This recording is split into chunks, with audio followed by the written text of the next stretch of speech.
बनाते हुए आतंकवादियों द्वारा किए गए कायरतापूर्ण हमले में हमारे देश ने अनेक निर्दोष नागरिकों को खोया है। इस घोर अमानवीय कृत्य से हम सभी गहरे शोक और दर्द में हैं। सबसे पहले मैं उन सभी परिवारों के प्रति अपनी गहरी संवेदना व्यक्त करता हूं जिन्होंने अपने प्रियजनों को खोया है।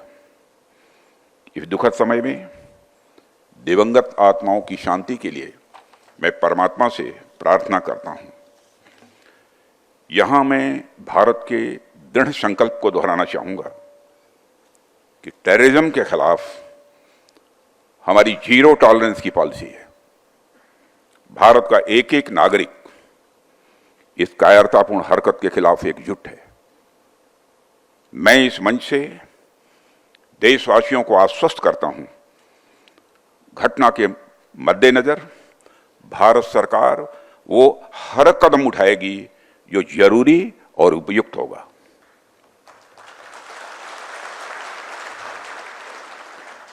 और हम सिर्फ उन लोगों तक नहीं पहुंचेंगे जिन्होंने इस घटना को अंजाम दिया है, हम उन तक भी पहुंचेंगे जिन्होंने पर्दे के पीछे बैठकर हिंदुस्तान की सरजमी पर ऐसी नापाक हरकतों की साजिशें रची हैं। भारत एक इतनी पुरानी सभ्यता और इतना बड़ा देश है जिसको ऐसे किसी भी आतंकी गतिविधियों से किसी भी सूरत में डराया नहीं जा सकता।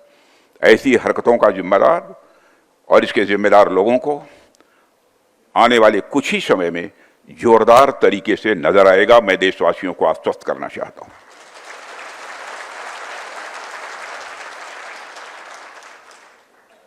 साथियों, आज आप लोगों ने जो आयोजन किया है उसमें सबसे पहले मैं marshal of the Indian force Arjan Singh ji की स्मृति को नमन करता हूं और उनको अपनी हार्दिक श्रद्धांजलि अर्पित करता हूं। मुझे यह जानकर अच्छा लगा कि आप सभी उनकी स्मृति में यह कार्यक्रम प्रतिवर्ष करते हैं। अपनी बात प्रारंभ करने से पहले मैं भारतीय वायुसेना को उनके अदम्य साहस और पराक्रम के लिए हार्दिक बधाई देता हूं। जिस प्रकार से वायुसेना भारत की सुरक्षा में तत्पर है, उसे देखकर हर भारतवासी अपने को गौरवान्वित महसूस करता है और निश्चिंत रहता है। हमें इस बात का संतोष रहता है कि आपकी छाया में हमारा पूरा देश सुरक्षित है। मेरी ईश्वर से प्रार्थना है कि आपका शौर्य इसी प्रकार आसमान की ऊंचाइयों को छूता रहे।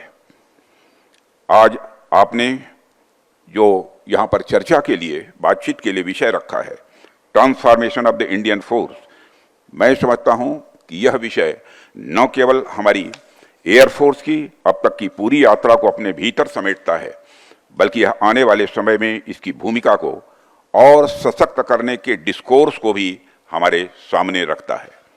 ऐसे कंटेम्प्रोरी और रेलेवेंट टॉपिक के सिलेक्शन के लिए भी मैं आप सबको बधाई देता हूं।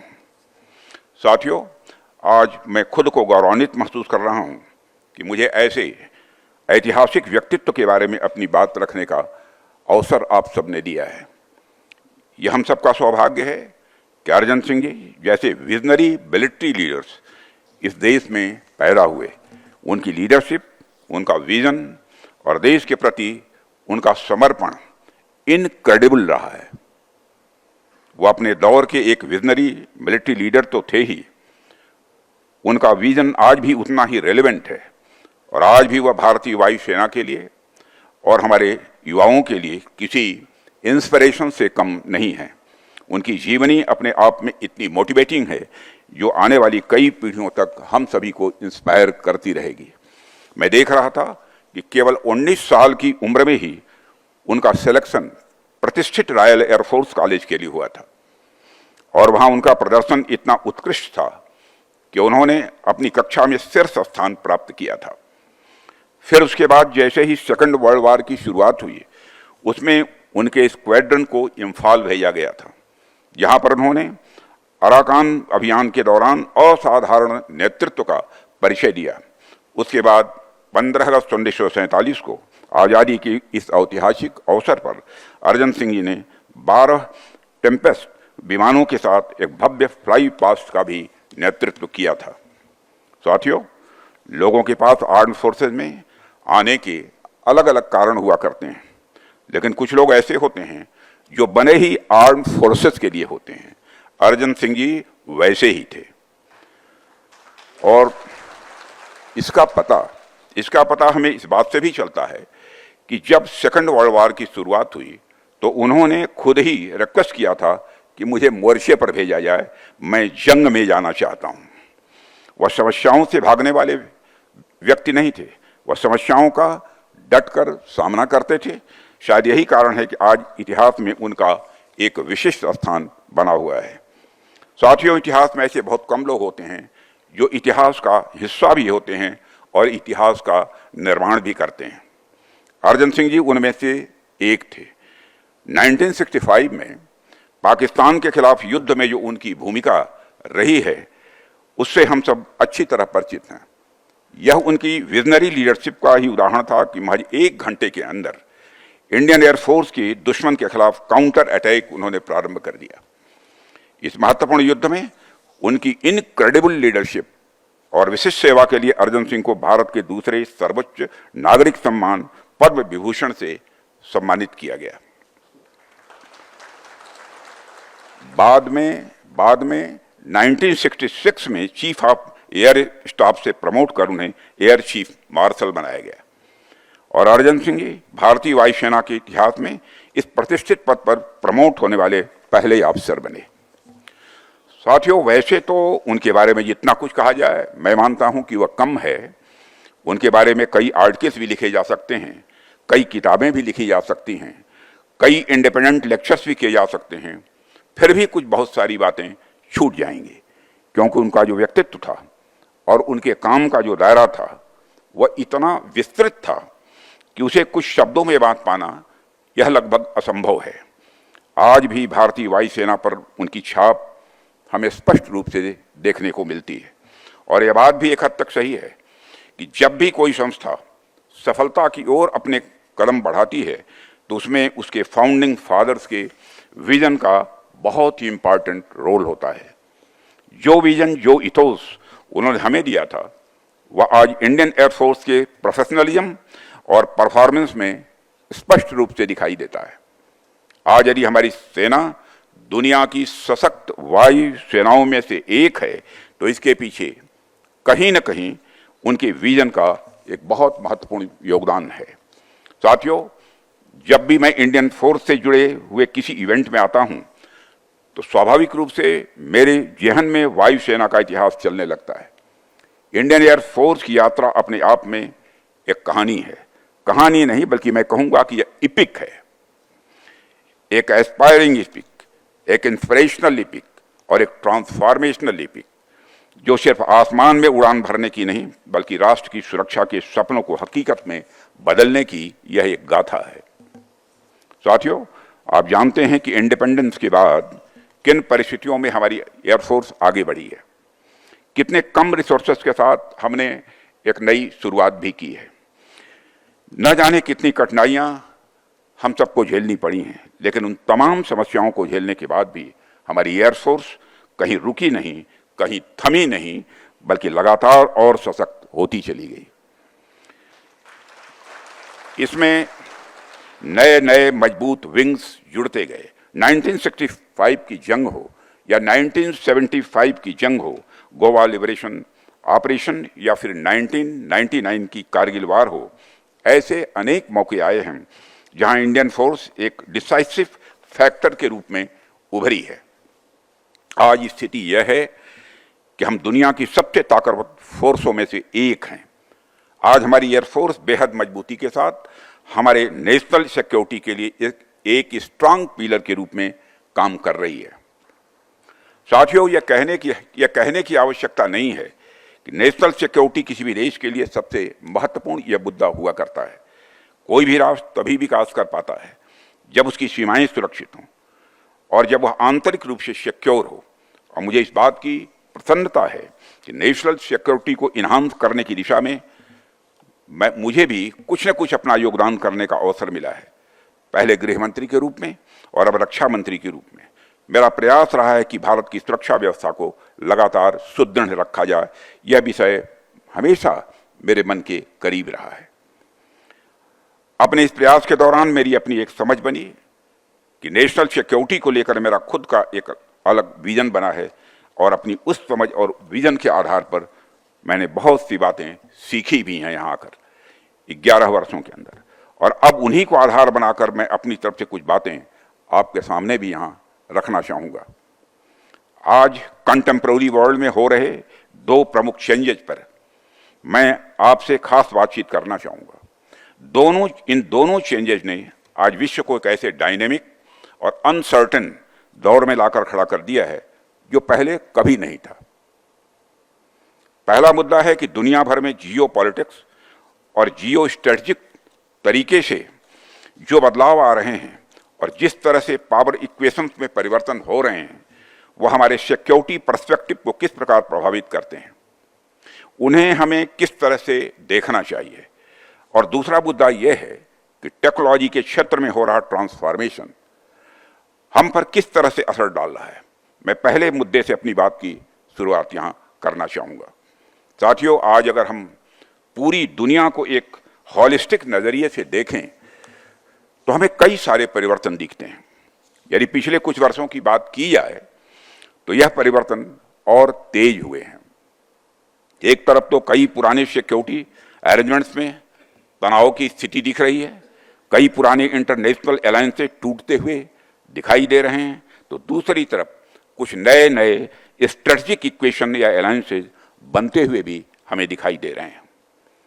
यह जो फ्लूइड ग्लोबल ऑर्डर है, इसके कई सारे इम्पैक्ट भी हमें देखने को मिल रहे हैं। इसके जो इकोनॉमिक इफेक्ट हैं वह एक पूरा अलग विषय है, लेकिन मैं यहाँ आपसे इस फ्लूइड ग्लोबल ऑर्डर के सिक्योरिटी सिनेरियो पर बात करूँगा जो हमारे अपने नेशनल सिक्योरिटी इंटरेस्ट से जुड़े हुए हैं। साथियों, अभी कुछ वर्ष पहले तक वैश्विक सुरक्षा को अलग अलग खेमों में बटा हुआ देखा जाता था। उन अलग अलग खेमों के अनुसार हमारी सिक्योरिटी पॉलिसी भी इन्फ्लुएंस स्वाभाविक रूप से होती रहती थी। हालांकि भारत का हमेशा से एक पॉजिटिव इंस्टांस रहा है। भारत कभी किसी गुट या किसी खेमे का सदस्य नहीं रहा है। हमने हमेशा अपनी सॉवरेन और इंडिपेंडेंट पॉलिसीज का निर्माण किया है और उसे अपनाया भी है। लेकिन आज की दुनिया थोड़ी अलग है। आज आप देखिए कि 21वीं सदी को एशिया की सदी कहा जाता है। इस कारण 20वीं सदी की जो क्रॉस अटलांटिक पावर इक्वेशंस थी वह अब शिफ्ट होकर एशिया की ओर हमारे नजदीक आ गई हैं, और इंडो पैसिफिक रीजन आज स्ट्रेटेजिकली दुनिया का सबसे इंपॉर्टेंट रीजन यह बनकर उभरा है। और यह जो परिवर्तन हमें देखने को मिला है, इसका डायरेक्ट रिलेशन हमारे नेशनल सिक्योरिटी के साथ है।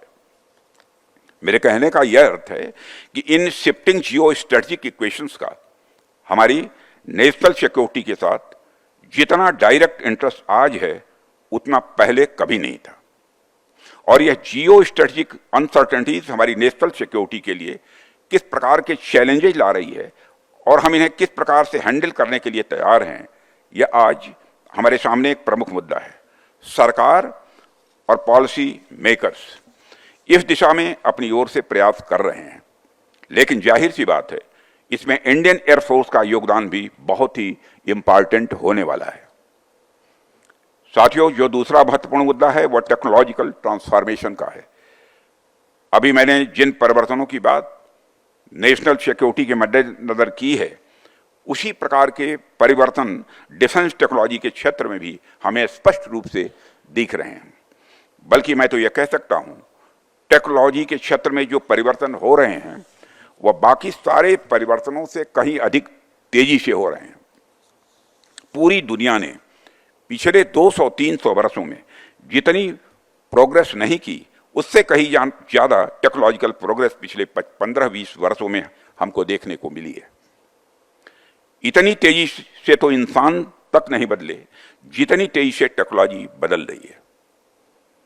आज दुनिया के अलग अलग क्षेत्रों में कॉन्फ्लिक्ट्स चल रहे हैं। यदि आप उन पर नजर डालें तो आपको एक कॉमन बात देखने को मिलेगी। वह यह है कि टेक्नोलॉजी की वजह से वारफेयर के तरीके अब कहीं ज़्यादा तेजी से बदलते नजर आ रहे हैं।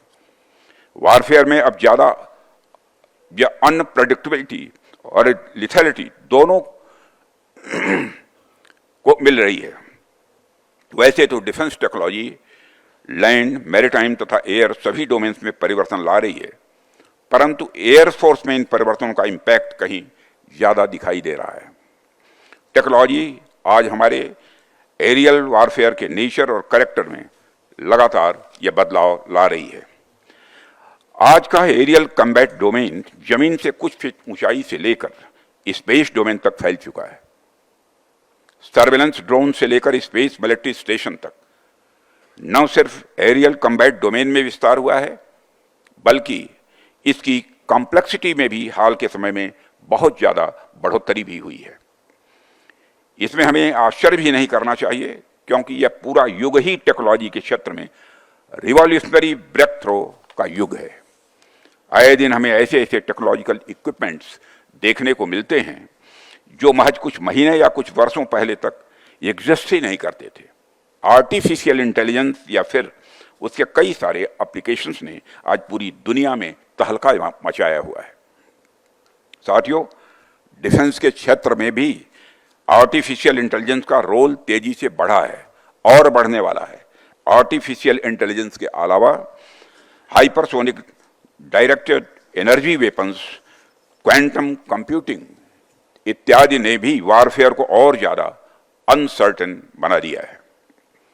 आर्टिफिशियल इंटेलिजेंस और मशीन लर्निंग जैसे फ्रंटियर टेक्नोलॉजीज का मिलिट्री ऑपरेशन में इस्तेमाल भी यह एक चैलेंज लेकर आया है।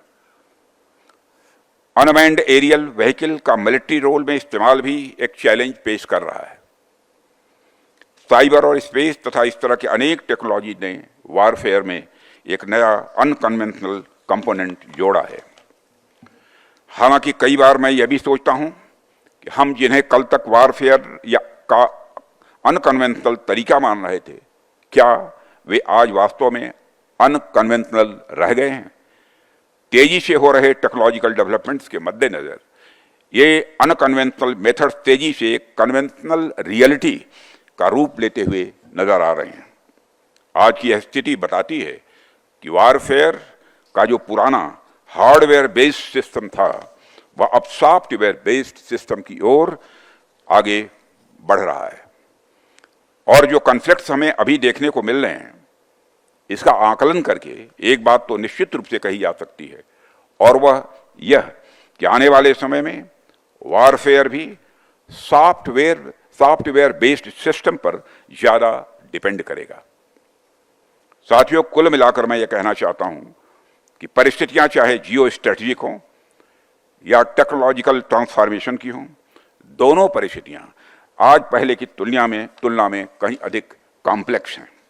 इसलिए आज जब हम सिक्योरिटी पाथवेज के नए नए फॉर्मुलेशंस का प्रयास करते हैं या फिर पॉलिसी फॉर्मुलेशन का प्रयास करते हैं, तो हमें दोनों एस्पेक्ट्स पर, दोनों पहलुओं पर विशेष ध्यान देने की जरूरत है।